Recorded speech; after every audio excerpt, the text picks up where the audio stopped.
Sir నమస్కారం sir. నమస్తే. Sir Chiranjeevi గారి 'హిట్లర్' సినిమా అప్పట్లో ఒక సెన్సేషన్ క్రియేట్ చేసింది. అది రేపు రిలీజ్ కాబోతుంది సార్. మరి ఈ నేపథ్యంలో ఆ సినిమా గురించిన విశేషాలు మీరేం చెప్తారు సార్ ఆ సినిమా గురించి? అంటే 'హిట్లర్' సినిమా గురించి చెప్పుకోవాలంటే హ్మ్. దానికి ముందు ఆ సినిమా అంగీకరించడానికి ముందు చిరంజీవి గారి సినిమాల్లో కొన్ని సినిమాలు రకరకాలుగా ఇబ్బంది పెట్టినాయి. ఓకే. అంటే 'ఘరానా మొగుడు' అనేది చాలా పెద్ద హిట్, హ్మ్. Sensational hit cinema. ఆ సినిమా తర్వాత వచ్చినటువంటి 'ఆపద్బాంధవుడు' సినిమా కొంత ఇబ్బంది పెట్టింది. అది నటుడిగా చిరంజీవికి చాలా ఉపయోగపడిన సినిమా. నటుడిగా చిరంజీవి రేంజ్ ఏంటి అనేది ప్రపంచానికి తెలియజేసిన సినిమా 'ఆపద్బాంధవుడు'. హ్మ్. 'ఆపద్బాంధవుడులో' అద్దం ముందు నిలబడి ఆత్మవిమర్శ చేసుకునేటువంటి ఒక సీన్ ఉంటుంది. ఆ సీన్లో చిరంజీవి చాలా అద్భుతమైనటువంటి పెర్ఫార్మెన్స్ ఇచ్చాడు. నిజానికి ఉత్తమ నటుడు అవార్డు అందుకోదగ్గ స్థాయిలో నటించాడు. ఓకే. అది 'ఆపద్బాంధవుడు' సినిమాకి సంబంధించి. కానీ ఆ సినిమా కమర్షియల్గా వర్కౌట్ అవ్వలేదు. ఆ తర్వాత రిలీజ్ అయినటువంటి 'ముఠా మేస్త్రి' సినిమా చిరంజీవి రేంజ్ హిట్ కాదు. అంటే అంతకుముందు ఆయన చూసినటువంటి పెద్ద హిట్ 'ఘరానా మొగుడు'. 'ఘరానా మొగుడు' రేంజ్ హిట్ కాదు 'ముఠా మేస్త్రి'. సక్సెస్ఫుల్ ప్రాజెక్ట్గా బయటకు వచ్చేసింది, అయిపోయింది. హ్మ్. కోదండరామిరెడ్డి గారి డైరెక్షన్లో ఆయన చేసినటువంటి ఆల్మోస్ట్ చివరి సినిమా అది. హ్మ్. ఆ సినిమా ఆశించిన స్థాయి విజయాన్ని అయితే అందించలేకపోయింది అనేది వాస్తవం. ఓకే. ఆ తర్వాత వచ్చినటువంటి సినిమాల్లో 'అల్లుడా మజాకా' సక్సెస్ఫుల్ ప్రాజెక్టే కమర్షియల్గా. హ్మ్. డబ్బులు వచ్చినాయి ఆ సినిమాకి. దేవివర ప్రసాద్ గారి బ్యానర్లో వచ్చింది ఆ సినిమా. హ్మ్. అంటే ఏ బ్యానర్లో అయితే 'ఘరానా మొగుడు' సినిమా వచ్చిందో అదే బ్యానర్లో మళ్ళీ 'అల్లుడా మజాకా' వచ్చింది. ఓకే. 'అల్లుడా మజాకా'కి ఈవీవి సత్యనారాయణ గారు డైరెక్టర్. ఆయన తన ధోరణిలో సినిమా తీశాడు. ఆ సినిమా మీద తీవ్రమైన క్రిటిసిజం వచ్చింది. కమర్షియల్ హిట్టే కానీ ఆ సినిమాలో అశ్లీలత పాలు చాలా ఎక్కువ ఉంది రకరకాలుగా. అంటే అందులో సన్నివేశాల కల్పన కూడా అలా జరిగింది. అంటే కామెడీ పేరుతో బూతుని జొప్పించటం అనేది అధికంగా జరుగుతోంది. ఓకే. ఈ సినిమాలో శృతి మించారు అనేది ఆయన మీద వచ్చినటువంటి ప్రధానమైన ఆరోపణ ఈవీవి సత్యనారాయణ మీద. హ్మ్. ఈవీవి మీద ఆరోపణతో పాటు ఆ సినిమా మీద కూడా చాలా క్రిటిసిజం వచ్చింది. ఓకే. ఇంత అనుభవం ఉన్నటువంటి, అంటే వారసత్వంగా సినిమా నిర్మాతగా కొనసాగుతున్నటువంటి దేవి ప్రసాద్ గారు ఇలాంటి సినిమా తీయటం ఏమిటి అని ప్రొడ్యూసర్ మీద కూడా విమర్శలు వచ్చినాయి. హ్మ్. కానీ కమర్షియల్గా సక్సెస్ఫుల్ వెంచర్ అది. ఆ తర్వాత 'బిగ్ బాస్' చాలా ఇబ్బంది పెట్టింది ఆయన. 'బిగ్ బాస్' ఇబ్బంది పెట్టింది. అంతకంటే ముందు వచ్చినటువంటి 'మెకానిక్ అల్లుడు' గీతా ఆర్ట్స్లో వచ్చిన సినిమా, హ్మ్. అది కూడా అంటే 'ఘరానా మొగుడు' తర్వాత వచ్చిన సినిమా అది. అది కూడా పెద్దగా చిరంజీవి గారికి కలిసి రాలేదు. అక్కినేని నాగేశ్వరరావు గారు కాంబోలో నటించాడు అనే తృప్తి తప్ప కమర్షియల్ సక్సెస్ కాలేదు ఆ సినిమా. అది ఒక ఇబ్బంది పెట్టింది. బి గోపాల్ డైరెక్ట్ చేశాడు ఆ సినిమాని. ఆయనకి ఒక చేదు అనుభవం అది. ఇలా 'బిగ్ బాస్' మీద చాలా హోప్స్ పెట్టుకున్నాడు ఆయన. 'బిగ్ బాస్' విజయబాపినేటి గారి సినిమా 'గ్యాంగ్ లీడర్' లాంటి ఒక సెన్సేషనల్ హిట్ ఇచ్చినటువంటి బాపినేటి గారి బ్యానర్లో వస్తున్న సినిమా అది. ఆ సినిమా మీద చాలా అంచనాలు ఉన్నాయి. కానీ ఆ సినిమా డిజాస్టర్గా మారింది. అది డిజాస్టర్గా మారింది. దాంతోపాటు 'రిక్షా ఓడు' సినిమా చిరంజీవి గారికి ఆయన కెరియర్ ప్రారంభంలో అద్భుతమైన విజయాలను ఇచ్చి హీరోగా ఆయన ఎదుగుదలలో చాలా సహకారం అందించినటువంటి కోడి రామకృష్ణ గారు డైరెక్టర్ ఆ సినిమాకి. ఓకే. చిరంజీవిని ఇండస్ట్రీకి పరిచయం చేసినటువంటి క్రాంతి కుమార్ గారు ప్రొడ్యూసర్ ఆ సినిమాకి. హ్మ్. అందుకని అది ప్రెస్టీజియస్ ప్రాజెక్ట్గా మారింది. నిజానికి క్రాంతి కుమార్ గారు ఆయన సినిమాలు ఆయనే డైరెక్ట్ చేసుకునేవాడు. కానీ ఈ సినిమా ప్రత్యేకంగా కోడి రామకృష్ణకి ఇవ్వటం వెనకాల ఆయన ఉద్దేశం ఏంటంటే క్రాంతి కుమార్ గారి సినిమాల పద్ధతి ఒక ధోరణిలో నడిచేది. ఆయన సీతారామయ్య గారి మనవరాలు, శ్రావణ మేఘాలు, స్వాతి ఈ తరహా సినిమాలు ఆయన డైరెక్ట్ చేసేవాడు. హ్మ్. చిరంజీవి రేంజ్ పెరిగింది కాబట్టి చిరంజీవితో ఒక బిగ్ కమర్షియల్ వెంచర్ చేయాలంటే ఒక కమర్షియల్ అవుట్లుక్ ఉన్నటువంటి డైరెక్టర్ ఉంటే బెటర్ అనే ఉద్దేశంతో ఆయన కోడి రామకృష్ణను తీసుకొచ్చాడు. కోడి రామకృష్ణతో పాటు ఆ సినిమా కోసం చిరంజీవి గారి అభిమాని ఇంకొకరు కష్టపడ్డారు. ఇంతమంది కష్టపడినప్పటికీ ఆ సినిమా కూడా కమర్షియల్గా ఫ్లాప్ అయింది. దాంతో చిరంజీవికి ఒక చిన్న డైలమా మొదలైంది.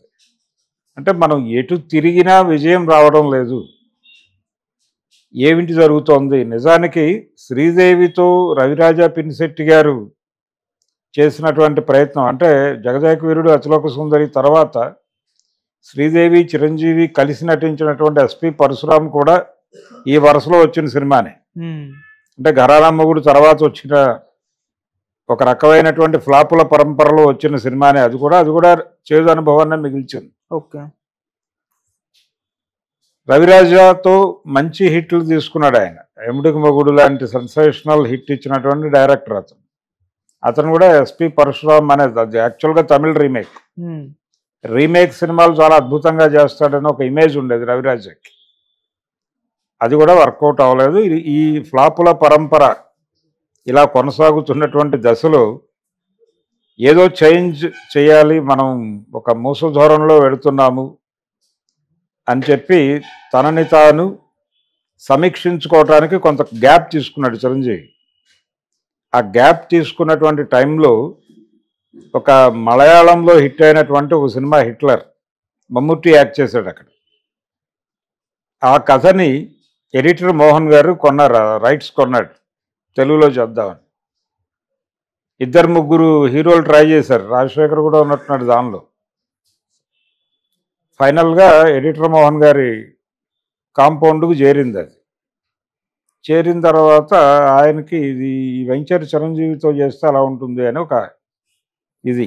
ముత్యాల సుబ్బయ్య గారు డైరెక్టర్, చిరంజీవితో అయితే బాగుంటుంది, అంటే స్ట్రైచర్కి కరెక్ట్ క్యారెక్టర్ అవుతుంది. రెండోది, చిరంజీవి అప్పటికి చేస్తున్నటువంటి కమర్షియల్ ఫార్ములా కథలకి భిన్నమైనటువంటి కథ ఇది. ఎలాగూ ఆయన అంతర్మథనంలో ఉన్నాడు, తన్ని తాను రివ్యూ చేసుకునేటువంటి మూడ్లో ఉన్నాడు. కాబట్టి ఆ ఏరియాలో సక్సెస్ఫుల్ రావడం లేదు కాబట్టి ట్రాక్ మార్చి వెళదాం అనే అభిప్రాయంతో ఉన్నప్పుడే ఈ స్క్రిప్ట్ తీసుకెళ్తే ఆయన ఓకే చేసే అవకాశం ఉంది అనుకుని అప్రోచ్ అయ్యారు వీళ్ళు. ఆయనకు కూడా కనెక్ట్ అయింది. ప్రధానంగా టోటల్ సినిమా చిరంజీవి మీద నడిచిపోవడం కాకుండా ఇతర పాత్రలకు కూడా ప్రాధాన్యతనిస్తూ కథల డిజైనింగ్ స్టేజ్ నుంచి అలా జరిగితే కొంత బెటర్ అవకాశాలు ఉంటాయనేది చిరంజీవి ఫీల్ అయింది యాక్చువల్గా. ఓకే. టోటల్గా తను మీద సినిమా నడిచిపోవడం, తనే సర్వాంతర్యామిగా ఉండటం అనేది ఎక్కడో మొనాటనస్గా ఫీల్ అవుతున్నారు ఆడియన్స్.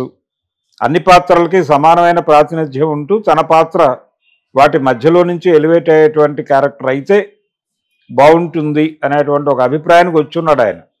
ఈ అంతర్మథనంలో ఆయన వచ్చిన అభిప్రాయానికి కనెక్ట్ అయ్యేటువంటి కథతో వెళ్ళారు. ఓకే. వెళితే దాన్ని నేను నెమ్మదిగా ఆయన ముందు కన్విన్స్ కాలేదు, తర్వాత కన్విన్స్ చేశారు, ఓకే చెప్పాడు ఆయన. చూద్దాం అనేటువంటి ఒక ట్రయల్ అండ్ ఎండర్, అంటే బొమ్మ బొరుసా పద్ధతిలో ఆ సినిమా చేశాడు ఆయన. చేస్తే బీభత్సమైన హిట్ కాదు కానీ చిరంజీవి గారి ఇమేజ్ని ఇబ్బంది పెట్టనటువంటి ఒక విజయం అయితే దక్కింది. అంటే అల్లుడా మజాకాతో ఆయన స్ట్రేచర్ కూడా ఇబ్బంది పడింది. ఓకే. ఈ సినిమా గౌరవప్రదమైనటువంటి విజయాన్ని అందించింది. అందుకని ఆ సినిమా ఆయన కెరియర్లో చాలా ప్రత్యేకం హిట్లర్ అనేది. అంటే ఒక వేవ్లో వెళ్ళిపోతున్నటువంటి చిరంజీవి నిలబడి ఆలోచించి సినిమాలు చేయాల్సిన ఒక సందర్భం వచ్చిన తర్వాత ఆ గ్యాప్ తీసుకున్న తర్వాత ఆయన చేసిన సినిమా ఇదే హిట్లర్. ఓకే. ఆ సినిమా చెల్లెళ్ళని రక్షించేటువంటి అన్నగారు, తండ్రి చేసినటువంటి పొరపాటు, అతన్ని దూరంగా ఉంచటం, పైగా ఆ తండ్రి క్యారెక్టర్ దాసరి గారు చేయటం వలన ఒక అద్భుతమైన ఎలివేషన్ వచ్చింది ఆ సినిమాకి, హిట్లర్కి. ప్రతి క్యారెక్టర్కి ఆయన అనుకున్నట్టుగా సమాన ప్రాధాన్యత ఉంది. రాజేంద్ర ప్రసాద్ చేసిన క్యారెక్టర్ కావచ్చు, దాసరి గారి క్యారెక్టర్ కావచ్చు, అలాగే చెల్లెళ్ల పాత్రలు కావచ్చు, ఈవెన్ నారాయణరావు క్యారెక్టర్తో సహా ప్రతి పాత్రకి ఒక కథలో మెర్జ్ అవుతుంది అది. అలా ఏ కథలతో వెళ్ళాలని చిరంజీవి అనుకున్నాడో ఈ అంతర్మథనంలో అలాంటి స్క్రిప్టే తనకి దొరికింది ఈ హిట్లర్ పేరుతో. హిట్లర్ అనే పేరే ఉంచాలి, అది మలయాళంలో కూడా హిట్లరే, అదే పేరు ఉంచాలా మార్చాలా అనేటువంటి ఒక తర్జన భర్జనలు కూడా జరిగినాయి. ఫైనల్గా అదే ఉంచాలి అని అందరూ అనుకున్నారు, ఉంచేశారు. ఓకే. ఆ సినిమా కమర్షియల్గా బిగ్ సక్సెస్ కాదు, కానీ ఒక గౌరవప్రదమైనటువంటి విజయాన్ని ఇచ్చి చిరంజీవి గారి ట్రాక్ అంటే ఒక రకంగా సెకండ్ ఇన్నింగ్స్ అది. ఆ సెకండ్ ఇన్నింగ్స్కి ఒక అద్భుతమైన ఓపెనర్గా నిలబడింది హిట్లర్ సినిమా. అందులో ఇంకొక విచిత్రం ఏంటంటే ఆ సినిమాకి రాజ్కోటి మ్యూజిక్ డైరెక్టర్లు. రాజ్కోటి అందులో చాలా మంచి పాటలు ఇచ్చారు. ముఖ్యంగా అంటే రంభా హీరోయిన్ ఆ సినిమాలో. ఈ అబిబి అనేటువంటి పాట ఇవన్నీ మంచి అంటే మాస్ స్థాయి ఉన్నాయి, నెంబర్స్ ఉన్నాయి, వర్కౌట్ అయింది, జనాలు ఉర్రూతులుగారు. అంటే చిరంజీవిలోని నటుడిని ఎస్టాబ్లిష్ చేస్తూనే చిరంజీవి నుంచి ఆయన అభిమానులు కోరుకునేటువంటి కమర్షియల్ అంశాలని కూడా లింక్ చేసి తీసిన సినిమా అది. అందుకని ఆ ఏరియాలో రాజ్కోటి కంట్రిబ్యూషన్ చాలా ఉంది. రాజ్కోటిలకు సంబంధించిన ఇంకొక విశేషం ఏంటంటే, ఇది విశేషం అనొచ్చో అనకూడదో కానీ అదే వాళ్ళ చివరి సినిమా చిరంజీవితో. ఆ తర్వాత చిరంజీవితో వాళ్ళ కాంబినేషన్ రిపీట్ కాల. ఓకే. ఆ తర్వాత అంటే ఈ హిట్లర్ విజయం తర్వాత ఆయనకు ఒక ప్రాతిపదిక దొరికింది. అంటే కొంచెం జెంటిల్గా ఉంటూ స్ట్రైచర్కి ఇబ్బంది కలిగించని సినిమాలు చేయాలి అని చిరంజీవి అనుకోవటానికి హిట్లర్ సక్సెస్ అనేది ఉపయోగపడింది.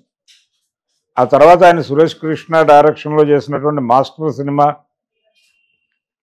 ఇవన్నీ కూడా కొంత ఆధోరణలోనే నడుస్తాయి, గౌరవప్రదమైనటువంటి ఏరియాలోనే నడుస్తాయి.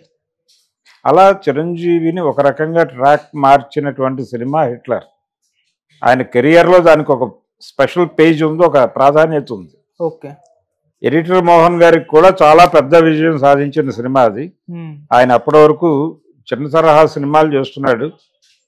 ఆయనకి ఇది ఆయన బ్యానర్కి ఇది పెద్ద సినిమా. ఓకే. అలాగే ముత్యాల సుబ్బయ్య గారి కాంబోలో కూడా చిరంజీవి గారి మొదటి సినిమా అది.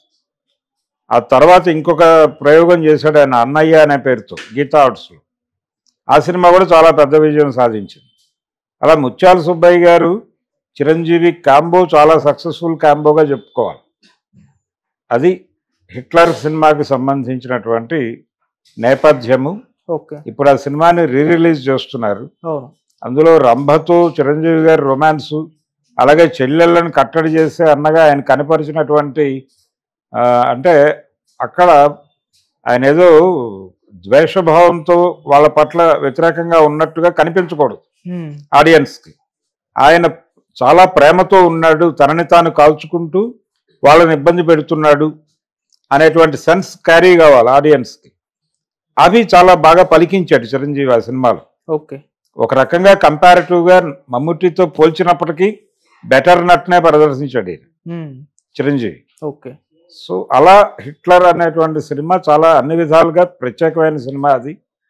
అంటే విప్లవాత్మక సినిమాలు మాత్రమే తీస్తారు అన్న అభిప్రాయం ఉన్నటువంటి ముత్యాల సుబ్బయ్య గారు ఈ తరహా సినిమా చేయటం, అది చిరంజీవితో చేయటం అనేది ఆ టైంలో ఆడియన్స్ని బాగా హుక్ చేసినటువంటి అంశం. ఓకే. అలా ఒక మంచి చక్కటి విజయాన్ని హిట్లర్ సినిమా ద్వారా చిరంజీవి అందుకున్నాడు. ఆ సినిమాని ఇప్పుడు మళ్ళీ ఒకసారి కొత్త సంవత్సరం సందర్భంగా ప్రపంచం దృష్టికి తీసుకొచ్చే ప్రయత్నం చేస్తున్నారు. ఈ ప్రయత్నం విజయవంతం కావాలని కోరుకుందాం. Okay sir, thank you so much. Thank you.